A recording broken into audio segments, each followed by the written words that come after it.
Today, I will be speaking from my heart. Lahat ng sasabihin ko ngayon ay galing sa puso ko.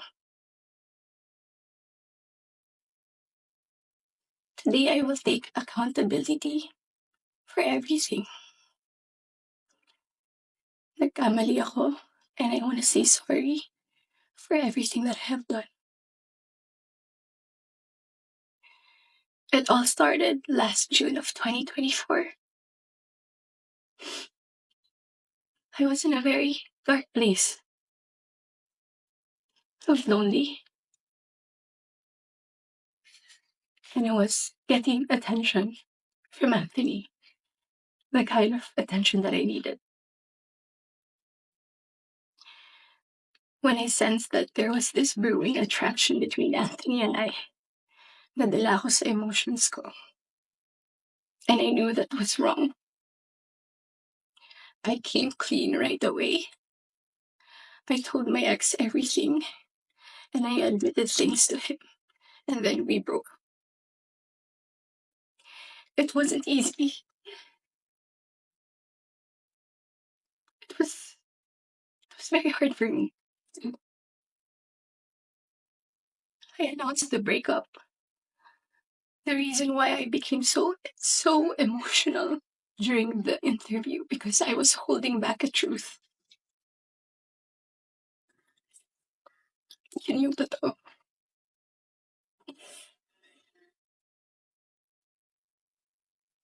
I wasn't really able to simmer down. I wasn't able to reflect on what had happened. I was working every day for days straight, weeks straight, months straight. Bago nagsimula yung mga daming trabaho namin, I told Anthony that I broke up with my ex. And he also said the same thing.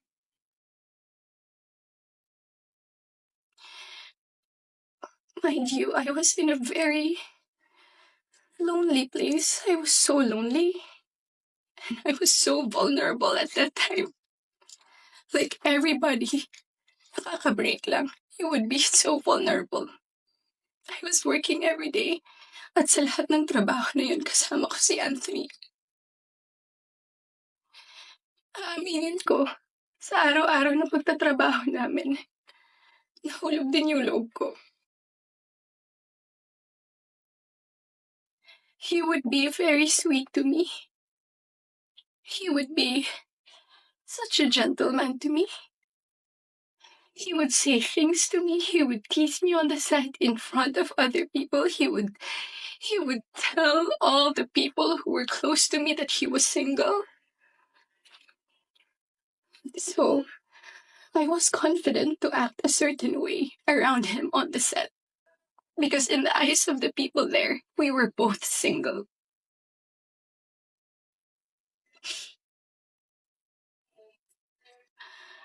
Araw-araw kami nagtatrabaho, and September came. We went to Italy for our shoot sa teleserye namin na Incognito. And that, doon nag-start na naging deep yung pagkakilala namin sa isa't isa. I really fell. Nung pauwi na kami ng Italy, it was my birthday. And we were stuck at the airport the whole day. He would say things to me that are sweet. He would say promises. We would tell promises to each other. And then nung pauwi na ng Italy, I felt so happy that I had to post something on my IG story just to appreciate him during that day. And then pagka-uwi ko, I think the next 2 days, I saw a post or reposts ni Jam on TikTok. Nakita ko lahat yun. And at that time, yung time frame na yun, Nasa screenshots din na nangamusta ako. I said, kamusta si Jam? Nangamusta ako kay Jam, it wasn't because dahil alam ko na sila pa. Dahil alam ko na she was going through something and Anthony had to take care of her. But at the time, nagtatrabaho pa rin kami and he would still be the same way to me. I would ask him, God knows I asked him, nagkabalikan ba kayo? He said no. Do you still love her? He said no.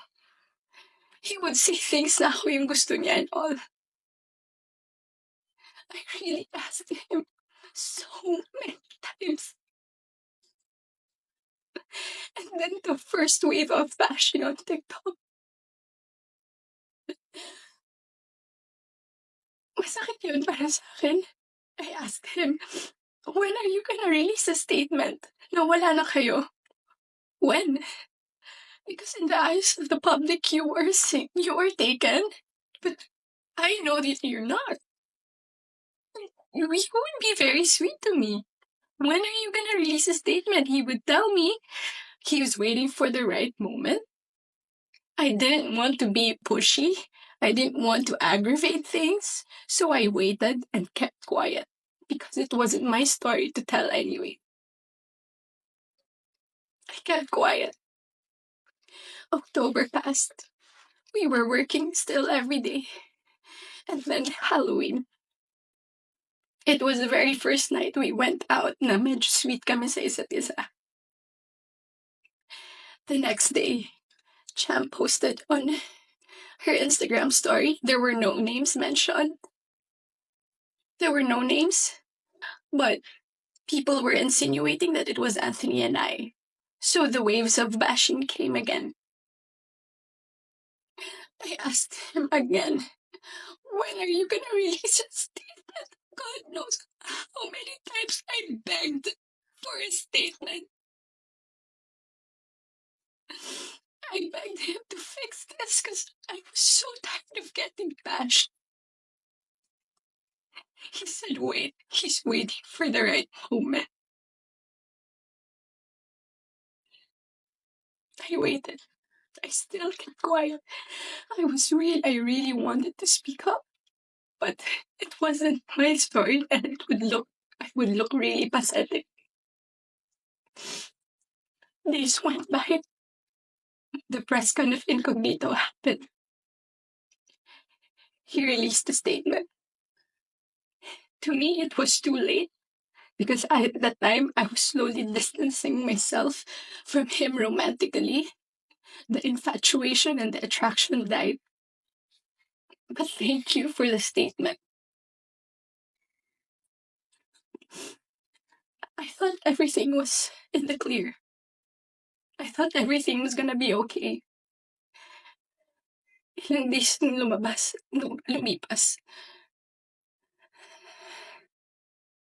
The screenshots.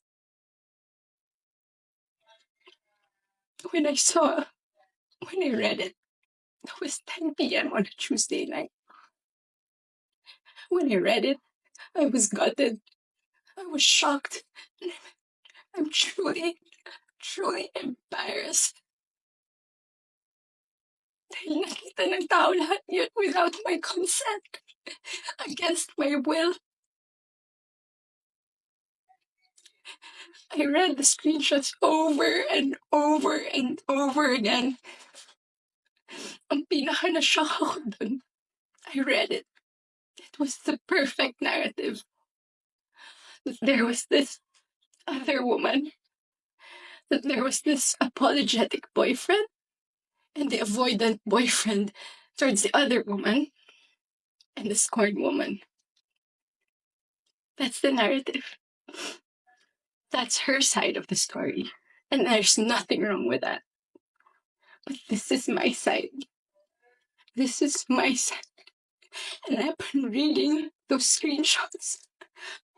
Doon ko na pagtagpi lahat. Na kaya pala hindi siya makapag-release ng statement. Dahil sila pa pala this whole entire time. I didn't know. I was in the dark. I didn't know. I had no idea. God knows. Ilang beses ako nagtanong. Ilang beses ako nanghingi ng statement. Doon ko rin na-realize, bakit ganun yung reactions ni Jam. Now, I get her. I get her pain. I get her wrath. I get her anger. Kaya pala ganun. Because she was clueless about everything. I was clueless about everything. We both believed kung anong mga nasabi sa akin. Maybe iba yung sinabi sa kanya. And I can attest that iba yung sinasabi sa akin. That's my side of the story. I have so many things to say.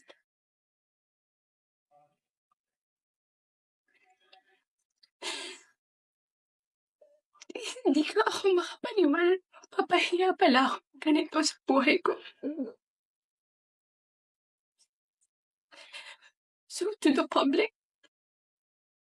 I'm sorry that you got to see that very intimate side of me. Ganun talaga ako pag nagbigay ng pagmamahal. It was supposed to be private. It was supposed to be a private, intimate thing. I'm sad. I'm sad na nakita yun ng tao. And yes, I don't want to play the victim here. Nagkamali din talaga ako. And I want to say sorry to those people I have hurt.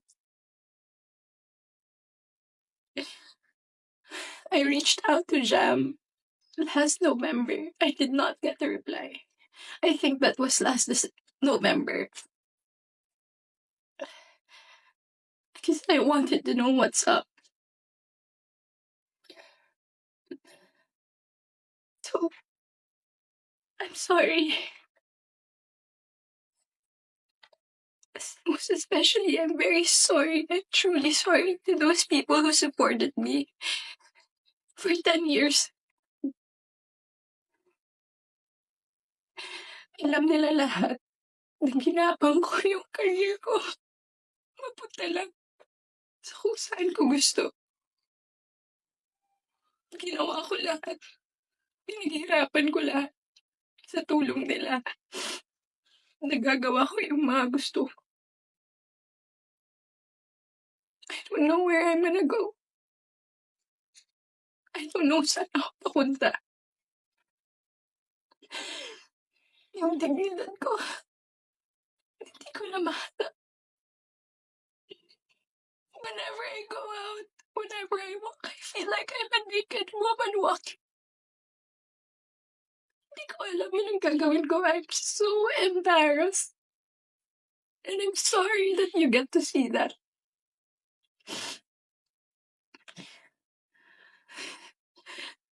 But I can assure you, tuloy pa rin ako. Tuloy pa rin ang laban. Magtatrabaho pa rin ako kahit nahirap. Hindi pa rin namamatay yung apoy sa puso ko. I'm still looking for that little girl inside of me. It's hard to look for her now, but someday I get to find her and I will be able to hold my shadows. What you saw was not a perfect human. I'm far, far from being perfect. What you saw was a human being. Just a human being.